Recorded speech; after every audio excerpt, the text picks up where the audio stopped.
worst part about being a mummy is? I had to pick up my pinky finger off the floor and tape it back on.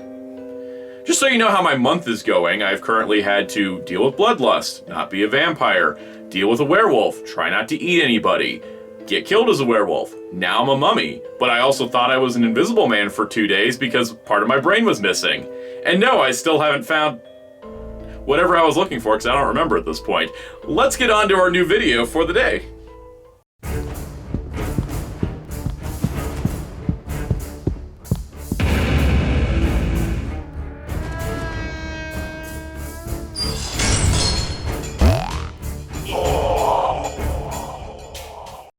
Hello, this is Soundout here, and welcome back to the Month of Monsters. We're covering today a subject I think many people have been waiting for. We're going to be talking about Neca's Ninja Turtles Universal Monsters crossover, with specifically Michelangelo as the Mummy. This is not the first one released. We're going to be looking at the first one later, but this is one of the figures released in the new Neca Ninja Turtles and Universal Monsters crossover line. Now, this is the thing that's been happening in the toy world. We've been getting crossovers between companies. We've already looked at Transformers and Universal Monsters with Dracula's earlier in the month. But specifically when it comes down to the Ninja Turtles and Universal Monsters line, that happened in the 90s. What's really funny about this is that we had them in the 90s where they were a cross between Ninja Turtles and Universal Monsters. There's two different waves of them. But when Neca decided to do a modern version of it, we all thought, oh, they're just going to kind of remake the original Playmates versions. But, in fact, they switched it all up. All the turtles are different monsters. They started throwing in Splinter and April O'Neil and Casey Jones into the line. And there's a lot of things going on, and they're all original designs. They're not remakes. This also means they get out of the weird, legal traps and can be available at all stores, which is a first for the Ninja Turtles line from Neca. Now, the one we're looking at today is Michelangelo, of course, but he's a mummy this time. He wasn't in the original toy line, and that's kind of cool because now we have sort of a different interpretation of the same idea. And what's really awesome about this is that there's callbacks and references into the sculpts to not just Universal stuff, but Ninja Turtle stuff as well. So let's take a look at Michelangelo as the Mummy. The box for Michelangelo as the Mummy is really cool and evocative. I love the dark colors, the nice lighting on his face, and that's that close-up portrait of the figure. It looks really good. Looking at the side of the box, you can see him at the top, followed by Leonardo's Igor, and then Raphael as Frankenstein Monster, and April O'Neil as the Bride of Frankenstein. More on those later. The side of the box has the nice logo, as well as a portrait image, and this matches all the other Ninja Turtles Universal Monster figures. The back of the packaging is my absolute favorite part about it. It has this really cool poster-like quality, having phrases like, "Through ancient dust and pizza crust lurks Michelangelo as the Mummy. Unbelievable terror awaits. Mikey comes to life. The party dude is out of his tomb. Beware the curse of Cowabunga. You've been warned. Is it dead or alive?" I asked myself the same question. Of course, the front flap opens up, and now we can look at Michelangelo as the Mummy. This is an exquisitely sculpted figure. Just from head to toe, you can see there's so much detail, so much care and love put into the bandages and the overall just appearance of the character. This head sculpt is phenomenal.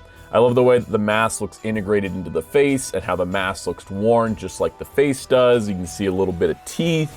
The skin looks shriveled. I like the one closed eye, the one looking up eye. It gives him a really good undead mummy appearance. The body itself is really nicely sculpted with having layered plastic for some of the bandages, and you can see that some of the turtle elements that you'd expect are still there. He's still got the elbow pads, he's still got his belt, but it's been mummified.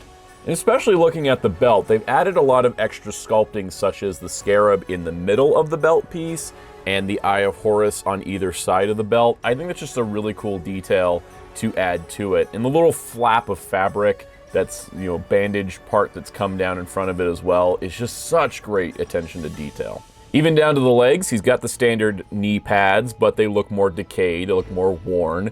His feet are wrapped up too. This legitimately doesn't just look like Michelangelo dressed up as a mummy, but like Michelangelo transformed into a mummy. The back of the shell is just one of the most amazing parts about this. You have so many different symbols, scarabs, you have the Foot Clan logo there, you have the Shredder symbols on there. There's all these different little things, and specifically there's also 4 turtles put into his back. You can see that they're actually colored. The top one is orange for Michelangelo. Below that is a purple one for Donatello. Down along the bottom, you can see like there's ninja star decals for different shuriken designs. You've got different Egyptian markings. This is just a lot of work put into the back of this figure. And on this side, you can sort of see the Leonardo emblem, and I assume there's a Raphael one that's covered by the bandage. Kind of weird we can't see that. Articulation-wise, he's got the ball-jointed head, ball-jointed neck. Shoulders that move out, shoulders that move 360. He's got a double-jointed elbow. He's got a wrist swivel and a wrist inward bend. He's got hips that move out, they move forward, they move back a little bit of a thigh swivel, a double-jointed knee that doesn't go too far, an ankle that pivots forward, back, left, right, and some slight hip adjustment in the torso. He is a 7-inch scale figure, but he doesn't look too bad with Marvel Legends due to the turtles being a little bit shorter, and that can kind of work yourself into displays if you want. And these Universal Monsters turtles are based on the movie designs primarily to give it a more realistic look so they can do more sculpting. So here he is with a movie 1 Raphael figure. For accessories, Michelangelo has these standard hands that are kind of the outstretched, mummy hands, which I think look really great in conjunction with his head sculpt. He also includes a set of fists as well as a set of holding hands. I don't really use the fists for anything, but the holding hands are pretty good for other accessories. Accessories such as his Ankh Nunchaku. I love the way that they integrated the nunchucks that are, iconic for Michelangelo, but the Ankh symbol, which is iconic to Egyptian mummy stuff, and putting them on gold chains just give it an extra bit of flair. Such a cool way of integrating the weapon that we know, as well as iconography of the monster he's impersonating. And you can just put this in any kind of pose. Because they have chains and not the plastic chains like they're actual metal chains, it means you can move it around, you can pose it however you want. It's not gonna work in any like mid-air dynamic, it's swinging pose, but in most other poses it's gonna work fine. He also comes with this really cool snake, which you can hold as a weapon, which is kind of cool. But what's really neat about it is that the snake is fully detailed, left and right, up and down. But then the fact that it's also on a bendy wire, so you can pose the snake however you want it to be, which is such a cool way to do a snake in an action figure line. And yeah, it actually is strong enough to support its own weight, so this snake is good to go. What a great accessory inclusion. He also includes 2 loose wraps. These are things you can just kind of add to the figure to give him some extra depth. And putting it on him, yeah, it adds some extra depth. They do look a little stiff because they are a hard plastic, so I don't really know how to use them too effectively, but you might have better luck with them in your own displays. The last accessory is this alternate head where he's fully decayed, looks pretty horrifying, eyes bulging out, teeth coming through, and I can't help but think that this was absolutely 100% inspired by the rotting Leonardo costume that was sold at an auction recently. I remember this picture got around the internet where it's like, yeah, the latex is just degraded, it's rolled back, so you're seeing the eyes, the teeth, everything, and I can't see any reason why this wasn't the direct inspiration for this head on the Michelangelo mummy. It just has to be. It's too close not to be. Overall, this is an excellent action figure, and I really think that it turned out pretty spectacular.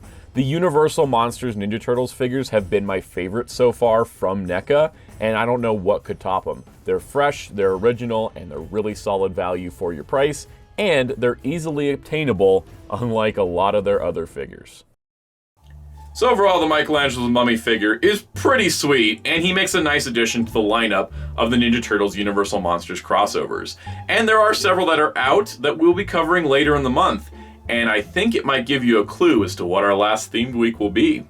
Now, of course, I plan to have this curse undone by then, so hopefully that goes well, but we still have one more day in this week of bandages, and that'll be covering another mummy tomorrow.